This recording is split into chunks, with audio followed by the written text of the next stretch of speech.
qof kasta oo Soomaali wuxuu xaq u leeyahay in qof dhibaataysan u yimaado haddii uu social media caanka yahay habeenkii liido waxaan xasuusanaa gabar nastoor la bixisay 3 gabdhood ay ahaayeen maamay caawinaysay qarax baa dhacay kaligeeda badbaaday saddexdoo kala ku dhinteen asala ku siinaya talakeen noqo ama tal raac noqo gabar walaasha la caawinaya oo dhiban oo rafaadsan kama qayb galayso waxba siimaysi gabadha lagu ما شاء الله ما شاء الله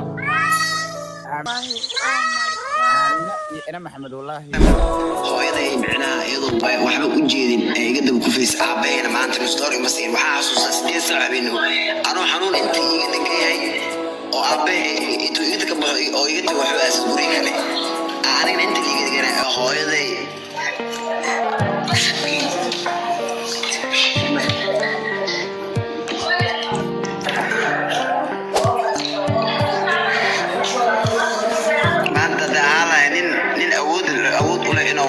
maantay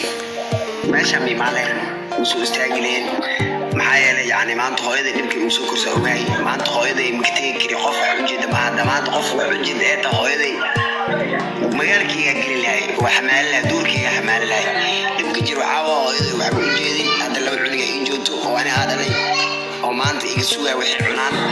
hooyaday maanta guriga ay joogto maanta ayada indhashay oo maanta ilmaheeda maanta oo aniga ugu weynahay waxaa maanta jooga anaa ugu weyn hooyaday family maanta nus dollar يعني وأنا عرفت وكان بجاج أو كيناي أو بجاج جاري أو ذي أو بجاج كانيا على هنا أوكي وجيبي أنا غير كوبيل جري هذا أنا موتو عليه خاطي وحميستي تبتو كان قف كاستمر كأوت بسيطة وحوي جيسد يعني وسكا بوجها وأنا سيب وياشتينا ماشان سو استغابتي دار على سو دمان دتك ماشي كجرو ومد Soomaaliyeed oo dhan waxa codsana inay garb istaagaan shaqo abuur iyo sameeyaan